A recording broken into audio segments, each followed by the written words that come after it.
रश्मि का case CBI को सौंप दीजिए ना सर। দক্ষিণ ভারতীয় অভিনেতা বিজয় সেতুপতির ছবি মহারাজা এখন বড় পর্দার পর ওটিটিতে ঢেউ তৈরি করেছে। নমস্কার, আমি দীপশিখা চলে এসেছি আপনাদের প্রিয় বিনোদনের খবর নিয়ে। মহারাজা এর সর্বশেষ কীর্তি হলো যে ছবিটি নেটফ্লিক্সের গ্লোবাল চার্টে নন ইংরেজি বিভাগে একটি ট্রেন্ডিং শিরোনাম হয়ে উঠেছে। বর্তমানে এই ছবিটি চতুর্থ অবস্থানে রয়েছে। এতে স্পষ্ট বোঝা যায় যে দর্শকরা ছবিটি পছন্দ করেছেন। এর শক্তিশালী গল্প ক্রমাগত দর্শকদের আকর্ষণ করছে।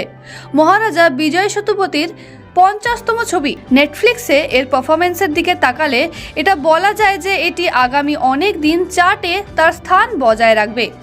এর বক্স অফিস সংগ্রহের কথা বলতে গেলে মহারাজা 71.26 কোটি টাকার ব্যবসা করেছে। একই সময়ে এটি বিশ্বব্যাপী 104.84 কোটি টাকা সংগ্রহ করেছে। ছবিটি পরিচালনা করেছেন নিথিলান স্বামীনাথন। প্রধান ভূমিকায় রয়েছেন বিজয় সেতুপতি। তিনি ছাড়াও অনুরাগ কাশ্যপ, মমতা মোহন দাস, নটরাজ, সচনা নিমি দাস, অভিরাম, সিঙ্গামপুলি, ভারতী রাজ, বিনোদ সাগর, অরুল দোষ, মুনিশকান্ত সহ অনেক অভিনেতা অভিনয় করেছেন।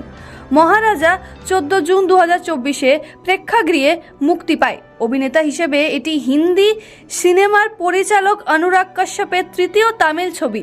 মহারাজা ছবিতে নেতিবাচক চরিত্রে অভিনয় করেছেন তিনি।